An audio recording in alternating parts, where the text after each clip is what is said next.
Suzume is a 17-year-old high school girl who lives with her aunt in Kyushu. One night, she dreams of searching for her mother as a child in a ruined neighborhood. The next morning, while headed for school, Suzume encounters a young man searching for abandoned areas with doors.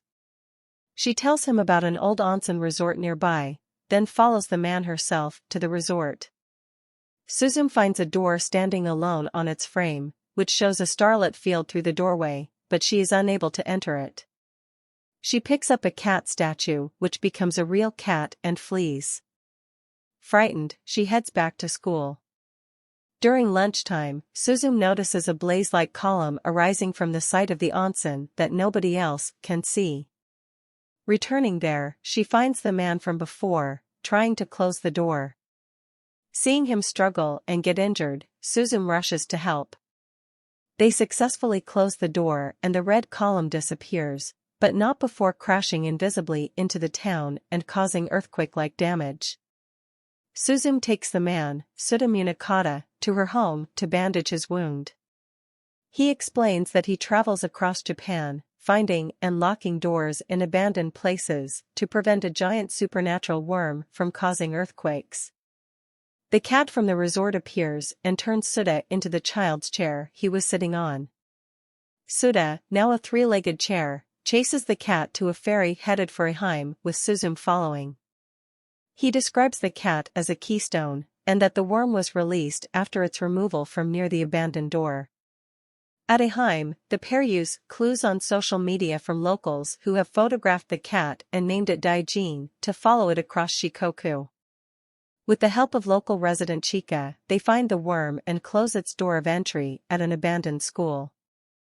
Following Daijin's trail to Kobe thanks to Rumi, a local bar owner, the duo encounter the worm re-emerging at an abandoned amusement park.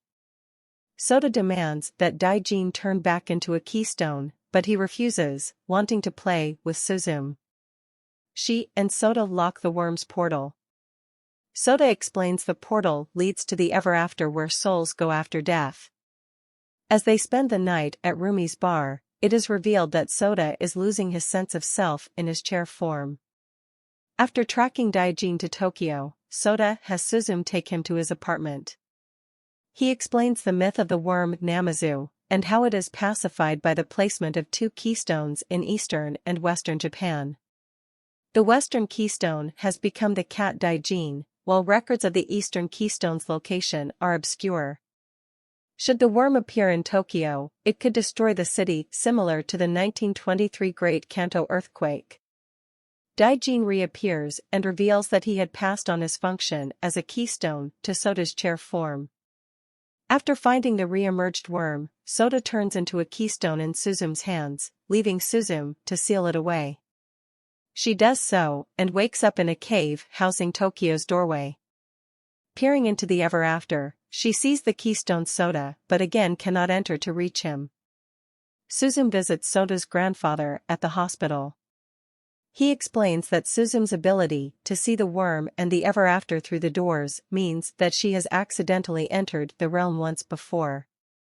Moreover, the doorway that she first used is the only place where she can re-enter the ever after and save Soda.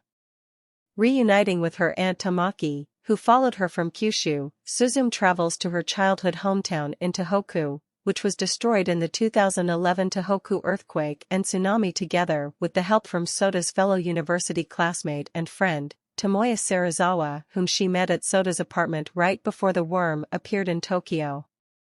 At a rest stop along the way, Suzume discovers that Tamaki was possessed by Sadaijin, the eastern keystone. Tamaki takes Suzume to the ruins of her old house, where she once lived with her mother/Tamaki's sister, a nurse who was killed in the tsunami. Suzume finds her old door and enters with Daijin and Sadaijin. She emerges in the ever after, which appears as her town following the earthquake tsunami. While Sadaijin distracts the worm, Suzume awakens Soda, returning him to human form. Admitting defeat, Daijin returns to being a keystone. With Daijin and Sadaijin, Suzume and Soda reseal the worm, preventing it from leaving the ever after. Soda then notices a child in the ever after, Suzume from 12 years ago. Suzume remembers how she entered the ever after as a child following her mother's death.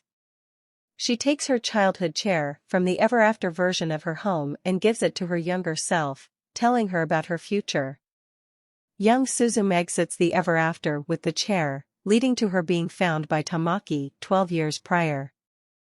Suzume and Soda lead the ever after themselves, with Soda returning to Tokyo while Suzume and Tamaki return to Kyushu, revisiting the friends she made along the way. Sometime later, back in Miyazaki, Suzume is on her way to school when she once again runs into Soda, walking up the same road where they first met.